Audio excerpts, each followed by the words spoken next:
আমি অলরেডি শাশুড়ি হয়ে গেছি।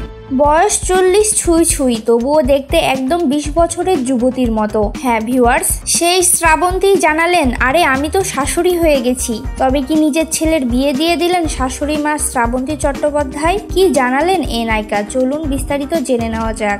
শ্রাবন্তী চট্টোপাধ্যায় অভিনয় নিয়ে কোনো রাগঢাক রাখেন না। নায়িকা চরিত্র হোক বা আইটেম গান, সব জায়গাতেই চেষ্টা করেন সেরাটা দেয়ার। ব্যক্তিগত জীবনে নানান চড়াই উতরাই দিয়ে গেলেও শ্রাবন্তী ও তার ছেলের মধ্যে সম্পর্ক খুব মধুর। ছেলে ঝিনুককে নায়িকা সবসময় নিজের সাপোর্ট সিস্টেম হিসেবেই দেখেছেন। খুব অল্প বয়সে মা হয়েছেন, এরপর স্বামীর সঙ্গে বিচ্ছেদও ঘটেছে, তবুও থেমে থাকেননি অভিনেত্রী। সিঙ্গেল মাদার হিসেবে বড় করেছেন ছেলেকে, সবসময় ঝিনুকের পাশে থেকেছেন, তারই ইচ্ছে স্বপ্ন পূরণের চেষ্টা করেছেন। এক সাক্ষাৎকারে শ্রাবন্তীকে প্রশ্ন করা হয় যে ছেলের বিয়ে হলে কেমন শাশুড়ি হবেন। উত্তরে নায়িকা হেসে বলেন, আমি ওরকম টিপিক্যাল শাশুড়ি একদমই নই, অনেক খোলা মনের মানুষ আমি। আমার ছেলে ঝিনুক কিন্তু একদম মামাস বয় নয়। আমার ছেলে একদম মামাস বয় নয়। এরপর অভিনেত্রী আরো বলেন, তবে আমি তো শাশুড়ি হয়ে গিয়েছি।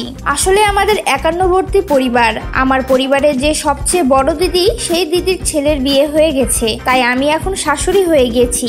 এরপরই হেসে ওঠেন এই অভিনেত্রী।